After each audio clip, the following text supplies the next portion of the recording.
Ketua DPR RI Puan Maharani menyebut pemerintah memiliki pertimbangan yang matang untuk bisa menentukan status bencana di suatu daerah menjadi bencana nasional.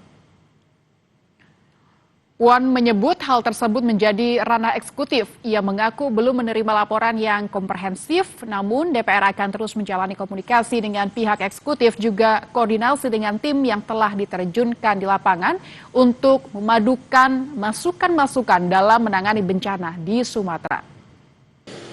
Pemerintah dan DPR tentu saja sudah sama-sama mendengarkan masukan dari berbagai pihak, terutama masukan dari Pemda-Pemda yang terdampak. Apakah perlu segera ditetapkan bencana nasional?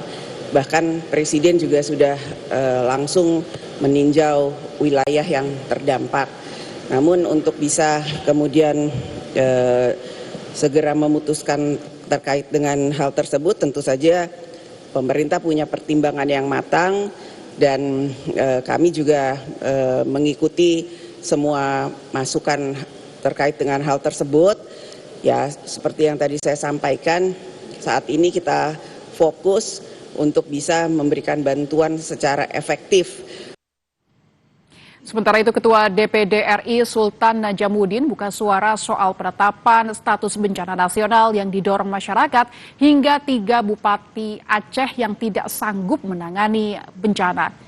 Sultan menyebut status suatu bencana tidak menjadi penting. Menurutnya saat ini yang perlu diutamakan adalah bagaimana kecepatan penanganan para korban bencana di wilayah Sumatera.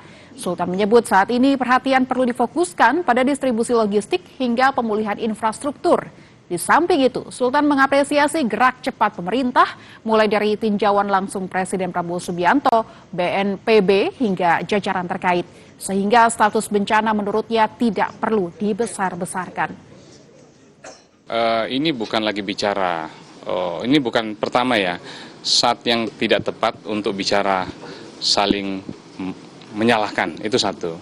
Lalu tidak penting lagi, kalau buat saya ya, buat kami tidak penting lagi statusnya, apa namanya. Kalau kemarin-kemarin kita masih berharap. Tapi yang paling penting itu bukan namanya, tapi bagaimana kecepatan, bagaimana konsentrasi, bagaimana perhatian negara, pusat, dan tentu kita semua, itu betul-betul penuh, full. Kecepatan evakuasi, kecepatan distribusi logistik, kecepatan infrastruktur yang harus kembali pulih, itu yang paling penting. Jadi bukan lagi kita mendiskusikan atau berdiskusi atau berdebat mengenai nama atau status. Itu buat saya sih ya seperti itu.